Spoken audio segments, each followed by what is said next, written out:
Welcome back everyone. Practice set number ये 23 है। ठीक है, स्टेट पीसीएस के लिए सीरीज चल रही है। करंट अफेयर्स के इंपॉर्टेंट प्रश्न होंगे इसमें। तो चलिए स्टार्ट करते हैं। आरओपीसीएस यूपीएससी तीनों के लिए इंपॉर्टेंट है। तो क्वेश्चन नंबर 1 है यहाँ पर, एक ज्वालामुखी के संदर्भ में निम्नलिखित पर विचार कीजिए। देखिए, विश्व का सबसे सक्रिय ज्वालामुखी है ये और स्ट्रेटो वोल्केनो के रूप में वर्गीकृत है। लगातार विस्फोट के लंबे रिकॉर्ड को दर्ज करने वाला ये एक ज्वालामुखी है, सबसे लंबे रिकॉर्ड को दर्ज करने वाला। वर्ष 2013 में यूनेस्को की विश्व धरोहर स्थलों की सूची में शामिल और संयुक्त राष्ट्र द्वारा दंशकीय ज्वालामुखी के रूप में नामित। आपको बताना है कि उपयुक्त विशेषताएं निम्नलिखित में से किस ज्वालामुखी से संबंधित हैं। ये Mount Stromboli, Mount Etna, Mount Merapi, Mount Vesuvius.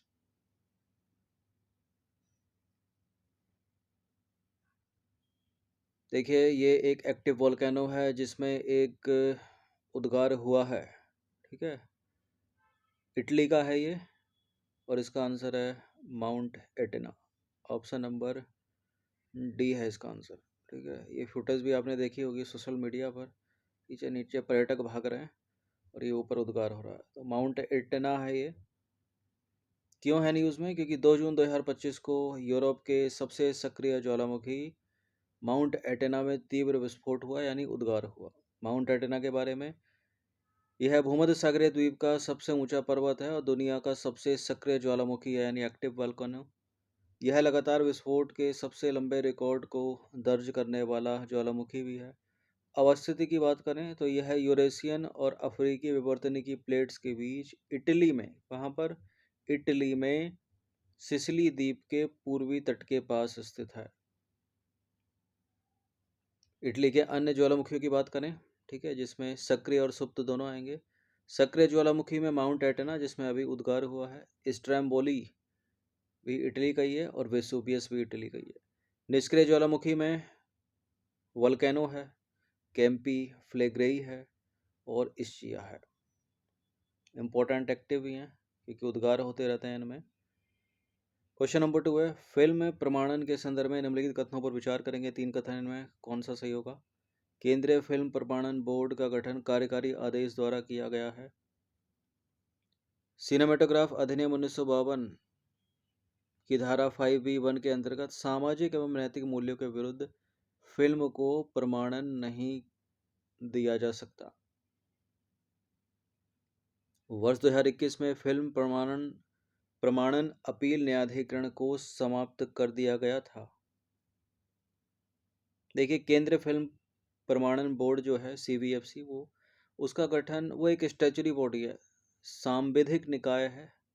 ठीक है, तो कानून बनाकर ही किया गया होगा उसका गठन, कार्यकारी आदेश से नहीं। गलत है पहला वाला स्टेटमेंट, बाकी दूसरा वाला यहाँ पर सही है और तीसरा वाला भी ठीक है।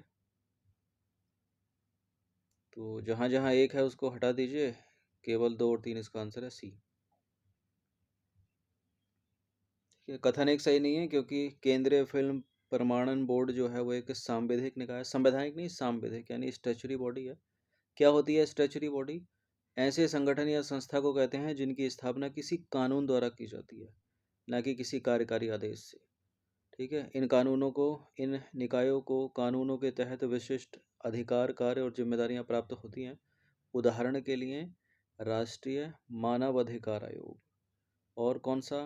राष्ट्रीय महिला आयोग, राष्ट्रीय हरित न्यायाधिकरण जिसको NGT बोलते हैं। उसी तरह से केंद्रीय फिल्म प्रमाणन बोर्ड। अच्छा, ये तो हो गया उसके बारे में।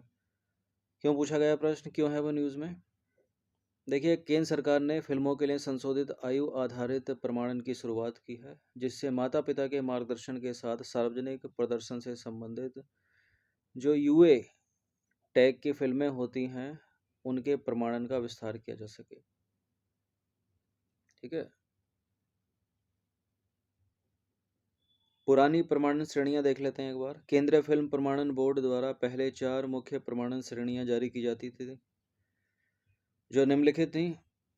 एक तो है U श्रेणी, ठीक है, मतलब अनरिस्ट्रिक्टेड, यानी सभी आयु वर्ग के लिए उपयुक्त और परिवार के साथ देखने वाली जो फिल्में होती हैं। दूसरी होती है UA, इसी में जो है संशोधन किया गया है। ठीक है, इसकी 3 श्रेणियाँ बना दी हैं अभी संशोधन करके। पहले क्या था, अनरेस्ट्रिक्टेड विथ पेरेंटियल गाइडेंस। ठीक है, यानी 12 वर्ष से कम आयु के बच्चों के लिए माता पिता के मार्गदर्शन के साथ उपयुक्त ऐसी फिल्में हैं। अगर उम्र आपकी 12 वर्ष से कम है तो माता पिता के मार्गदर्शन के साथ देख सकते हो, उनके साथ देख सकते हो। अच्छा, एक श्रेणी होती है एडल्ट की। एडल्ट में केवल 18 वर्ष से अधिक आयु के वयस्कों के लिए उपलब्ध होती हैं वो फिल्में, लेकिन इन फिल्मों में भी नग्नता, अश्लीलता सामग्री की अनुमति नहीं होती है। कुछ स्पेशल मूवीज़ होती हैं, ठीक है, विशेष दर्शकों के लिए, जैसे डॉक्टर के लिए, इंजीनियर के लिए आदि। ये जो श्रेणियां हैं वो सिनेमेटोग्राफिक अधिनियम 1952 और सिनेमेटोग्राफ नियम 1983 के तहत संचालित होती थी। अब जो नई प्रमाणन श्रेणियां हैं, सिनेमेटोग्राफ संशोधन अधिनियम 2023 और सिनेमेटोग्राफ प्रमाणन नियम 2024 के तहत यूए श्रेणी को और अधिक विशिष्ट आयु आधारित उप श्रेणियों में विभाजित किया है। तो उन 4 श्रेणियों में जो है एक और कैटेगराइज किया है जो यूए श्रेणी है, उसमें और क्या कर दिया है, ठीक है, यूए 7+ बना दिया है, यूए 13 वर्ष plus, UA 16 year plus. UA 7 वर्ष प्लस में क्या है, 7 वर्ष या उससे अधिक आयु के बच्चों के लिए उपयुक्त है, लेकिन 7 वर्ष से कम आयु के अगर बच्चे हैं तो माता पिता के मार्गदर्शन में देख सकेंगे। यूए 13 में भी ऐसा ही है, 13+ में 13 वर्ष और उससे अधिक आयु के बच्चों के लिए उपयुक्त है, लेकिन अगर 13 वर्ष से कम आयु है तो अपने माता पिता के साथ ही देख सकते हैं। 16 वर्ष या उससे अधिक आयु के बच्चों के लिए उपयुक्त है, लेकिन 16 वर्ष से कम आयु है तो अपने माता पिता के मार्गदर्शन के साथ ही देख सकते हैं। तो 3 ये कैटेगरी बनाई गई हैं, मोटा मोटा याद रखिएगा। अच्छा, ये जो बदलाव हैं वो 1 जून 2025 को भारत सरकार द्वारा अधिसूचित किए गए हैं, जिसका उद्देश्य आयु उपर्युक्त दर्शकों के लिए सामग्री को अधिक विशिष्ट बनाना है। तीसरा प्रश्न है, निम्नलिखित युग्मों पर विचार करेंगे। यह संरक्षित क्षेत्र, यह संबंधित राज्य। कबाल टाइगर रिजर्व के सामने तेलंगाना लिखा है, तांडोबा अंधारी टाइगर रिजर्व के सामने महाराष्ट्र, कुमराव भीम संरक्षण रिजर्व के सामने तमिलनाडु। उपरोक्त में से कौन से युग्म सही सुमेलित है इसमें? ताडोबा अंधारी टाइगर रिजर्व है महाराष्ट्र में, करेक्ट है। कबाल टाइगर रिजर्व तेलंगाना, ठीक है। कुमराव भीम संरक्षण रिजर्व तमिलनाडु नहीं है, ये भी तेलंगाना में। तो केवल पहला ही दूसरा सही है, तीसरा वाला गलत है। ठीक है, कुमराव भीम संरक्षण रिजर्व के बारे में, इसकी जो अवस्थिति है कुमराव की, वो कबाल टाइगर रिजर्व तेलंगाना और ताडोबा अंधारी टाइगर रिजर्व महाराष्ट्र के बीच तेलंगाना के आदिलाबाद जिले में स्थित टाइगर कॉरिडोर क्षेत्र है। ये चर्चा में क्यों है? तेलंगाना सरकार ने 30 मई 2025 को वन्य जीव संरक्षण अधिनियम 1972 के प्रावधानों के तहत कबाल टाइगर रिजर्व तेलंगाना और ताडोबा अंधारी टाइगर रिजर्व महाराष्ट्र को जोड़ने वाला ये जो टाइगर कॉरिडोर क्षेत्र है, इसको कुमराव भीम संरक्षण रिजर्व घोषित किया है। ठीक है, तो ये भी तेलंगाना इसका होना चाहिए। भारतीय गुणवत्ता परिषद के संदर्भ में निम्नलिखित कथनों पर विचार करेंगे। इसकी स्थापना वर्ष 1996 में भारत सरकार और प्रमुख उद्योग संघों द्वारा पीपीपी मॉडल के माध्यम से की गई। इसके अध्यक्ष की नियुक्ति प्रधानमंत्री की सिफारिश के आधार पर राष्ट्रपति द्वारा की जाती है। भारतीय गुणवत्ता परिषद के संदर्भ में पहला वाला सही है। 1996 में भारत सरकार और प्रमुख उद्योगों द्वारा पीपीपी मॉडल के माध्यम से की गई, और इसकी जो अध्यक्षता होती है वो प्रधानमंत्री के द्वारा की जाती है, ना कि राष्ट्रपति के द्वारा। ठीक है, और सिफारिश कौन करता है? जो प्रमुख उद्योग हैं वो करते हैं। तो केवल पहला वाला सही है, दूसरा वाला इसमें सही नहीं है। क्यों है चर्चा में? वाणिज्य एवं उद्योग राज्य मंत्री जितिन प्रसाद ने नई दिल्ली के वर्ल्ड ट्रेड सेंटर में भारतीय गुणवत्ता परिषद के नए एकीकृत मुख्यालय का गठन किया है, इसलिए न्यूज़ में है ये। भारतीय गुणवत्ता परिषद के बारे में जाने, परिचय देख लीजिए। यह एक गैर लाभकारी स्वायत्त संगठन है जो सोसाइटी पंजीकरण अधिनियम 1860 के तहत पंजीकृत है। मुख्यालय इसका नई दिल्ली में है। स्थापना इसकी वर्ष 1996 में भारत सरकार और 3 प्रमुख उद्योग संघों, कौन कौन से वो 3 प्रमुख उद्योग संघ? भारतीय उद्योग परिसंघ, दूसरा है फिक्की और तीसरा है एसोचेम द्वारा पीपीपी मॉडल के माध्यम से हुई थी।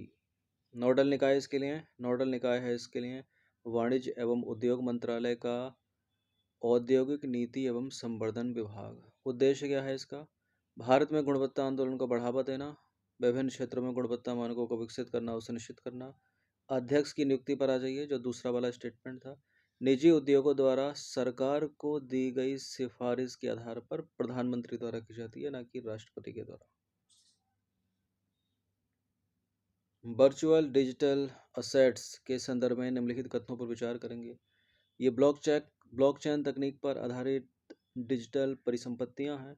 भारत में इनका विनियमन भारतीय रिजर्व बैंक द्वारा किया जाता है, यानी भारत की केंद्रीय बैंक द्वारा किया जाता है। वर्चुअल डिजिटल असेट्स ब्लॉकचेन तकनीक पर आधारित डिजिटल परिसंपत्तियां हैं और भारत में इनका विनियमन आरबीआई नहीं करती, गलत है दूसरा वाला स्टेटमेंट। ठीक है, किसी भी केंद्रीय बैंक या अदर बैंक से ये फ्री होती हैं। तो पहला वाला सही है, केवल दूसरा वाला गलत। इस टेस्ट सीरीज की आप फुल टेस्ट सीरीज से जुड़ सकते हो या नंबर इस पर कॉल या व्हाट्सएप करके। देखिए क्या है वर्चुअल डिजिटल असेट्स। ये ब्लॉकचेन तकनीक पर आधारित डिजिटल परिसंपत्तियां हैं जो विकेंद्रीकृत, सुरक्षित और पारदर्शी लेन देन की सुविधा प्रदान करती हैं। इनमें क्रिप्टो करेंसी जैसे कि बिटकॉइन हो गई, इथीरियम हो गई और अन्य डिजिटल टोकन शामिल हैं। ठीक है, और ये जो होती है ना वर्चुअल डिजिटल असेट्स, किसी केंद्रीय बैंक या मौद्रिक प्राधिकरण से स्वतंत्र होती हैं, तो दूसरा वाला गलत है, और निवेश, लेन देन तथा नवाचार के लिए उपयोग की जा सकती हैं। ठीक है, चेनालिसिस की रिपोर्ट है। चेनालिसिस की जियोग्राफी ऑफ क्रिप्टो रिपोर्ट 2024 के अनुसार ये जो भारत है, भारत लगातार दूसरे वर्ष जमीनी स्तर पर वीडीए अपनाने में अग्रणी है, जो इनके बढ़ते महत्व को दर्शाता है। अंतर्राष्ट्रीय वायु परिवहन संघ के संदर्भ में निम्नलिखित कथनों पर विचार करेंगे। अंतर्राष्ट्रीय वायु परिवहन संघ संयुक्त राष्ट्र की एक विशेष एजेंसी है। इसका मुख्यालय कनाडा के मॉन्ट्रियल में स्थित है और यह वर्ष 1919 में स्थापित अंतर्राष्ट्रीय वायु यातायात एसोसिएशन का उत्तराधिकारी संघ है। दूसरा वाला सही है, तीसरा वाला सही है। संयुक्त राष्ट्र की एजेंसी नहीं है ये अंतर्राष्ट्रीय वायु परिवहन संघ। तो जहाँ जहाँ एक है उसको कर दीजिए एलिमिनेट, केवल 2 और 3, इसका आंसर हो जाएगा सी। क्यों है चर्चा में? क्योंकि 1 जून से 3 जून तक नई दिल्ली के भारत मंडप में अंतर्राष्ट्रीय वायु परिवहन संघ की 81वीं वार्षिक आम बैठक और विश्व वायु परिवहन शिखर सम्मेलन आयोजित किया गया। यह बैठक 42 वर्षों के अंतराल के बाद भारत में आयोजित की गई, इसलिए न्यूज़ में था। अंतर्राष्ट्रीय वायु परिवहन संघ के बारे में जाने क्या है ये। यह अंतर्राष्ट्रीय एयरलाइनों के हितों का प्रतिनिधित्व करने वाला एक वैश्विक व्यापार संगठन है। स्थापना वर्ष 1945 में हवाना, क्यूबा में, और मुख्यालय है इसका मॉन्ट्रियल के कनाडा में। ठीक है, वो जो एक 1919 वाली लाइन है ना, वो भी करेक्ट है। उद्देश्य क्या है? वाणिज्यिक वायु परिवहन को सुरक्षित, नियमित, कुशल और किफ़ायती बनाना। ठीक है, मॉन्ट्रियल के कनाडा में इसका मुख्यालय है, तो क्षेत्रीय कार्यालय भी कहीं होंगे। क्षेत्रीय कार्यालय हैं इसके स्विट्जरलैंड के जेनेवा में। सदस्यता भारत सहित 120 देशों की लगभग 300 से अधिक एयरलाइंस। ये एयरलाइंस वैश्विक हवाई यातायात के लगभग 83% का प्रतिनिधित्व करती हैं। तो संयुक्त राष्ट्र का नहीं है, ये गलत है। क्वेश्चन नंबर 7 पर आ जाइए। हाल ही में खबरों में रही ब्लाटेन भूस्खलन आपदा का संबंध निम्नलिखित में से किस देश से है? देखिए, ब्लाटेन भूस्खलन आपदा का संबंध है स्विट्जरलैंड से। वहाँ पर क्या हुआ है कि एक ग्लेशियर, ठीक है, चट्टान के ऊपर जो ग्लेशियर था वो पिघला और उसके पिघलने से जो उसने लैंड पकड़ रखी थी, ठीक है, जो मिट्टी थी वो उसी के साथ नीचे बहकर आ गई और यहाँ पे एक गांव था जो 90% तक मलबे में दब गया। और इसका मेन कारण क्या है? इसका मेन कारण जलवायु परिवर्तन को ही बताया जा रहा है। ठीक है, पृथ्वी का 1.5 डिग्री टेम्परेचर ऑलरेडी बढ़ चुका है, जिसको वर्ष 2030 तक भी रोकना था, वो 25 में बढ़ गया है। 28 मई 2025 को दक्षिणी स्विट्जरलैंड के लार्स चेंटल घाटी में स्थित जो अल्पाइन गांव है ब्लाटेन, ब्लाटेन में बर्च ग्लेशियर का एक विशाल हिस्सा टूटकर पहाड़ी ढलान से नीचे फिसल गया, जिसके कारण गांव का 90% हिस्सा मलबे में दब गया।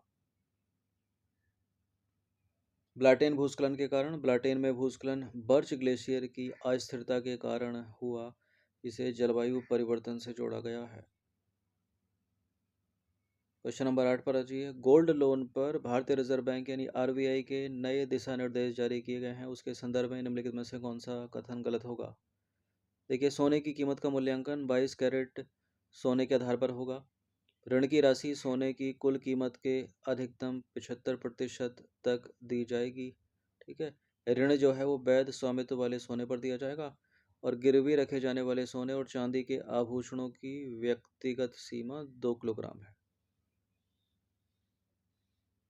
गोल्ड लोन पर आरबीआई के नए दिशा निर्देशों में यहाँ पर 3 सही हैं।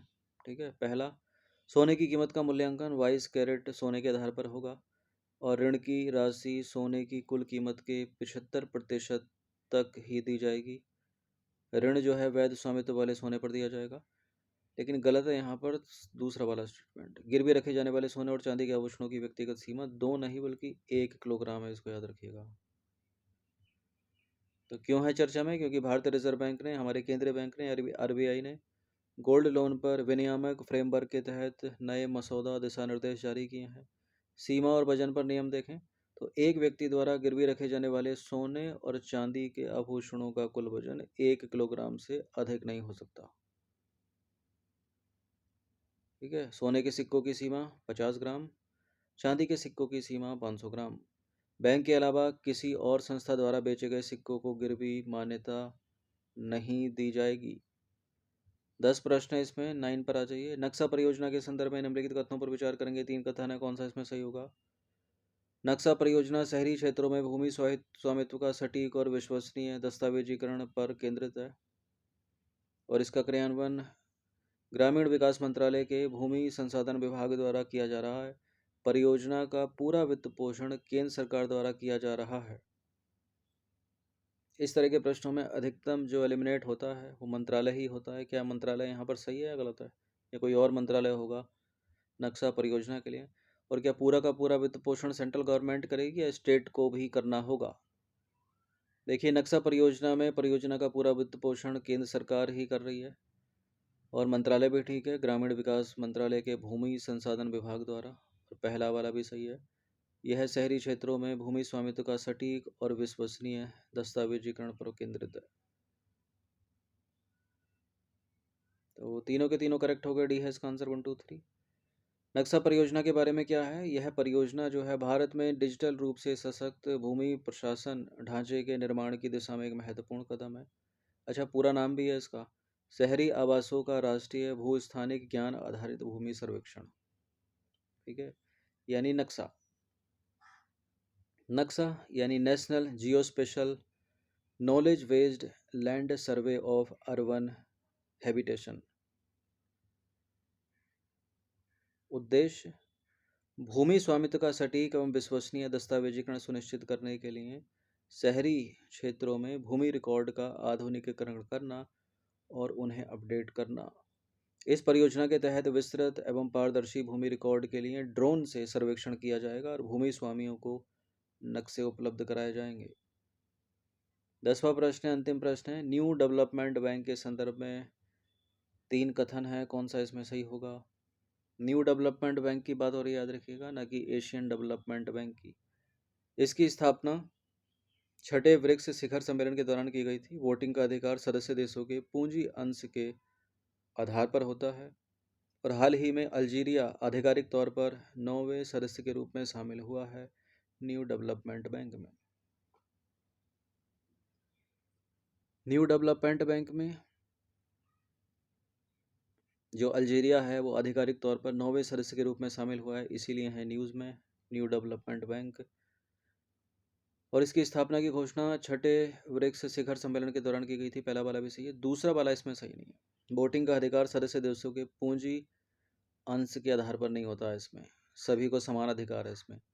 ठीक है, विश्व बैंक की तरह नहीं होता है इसमें। तो गलत है, जहाँ पर 2 है उसको हटा दीजिए।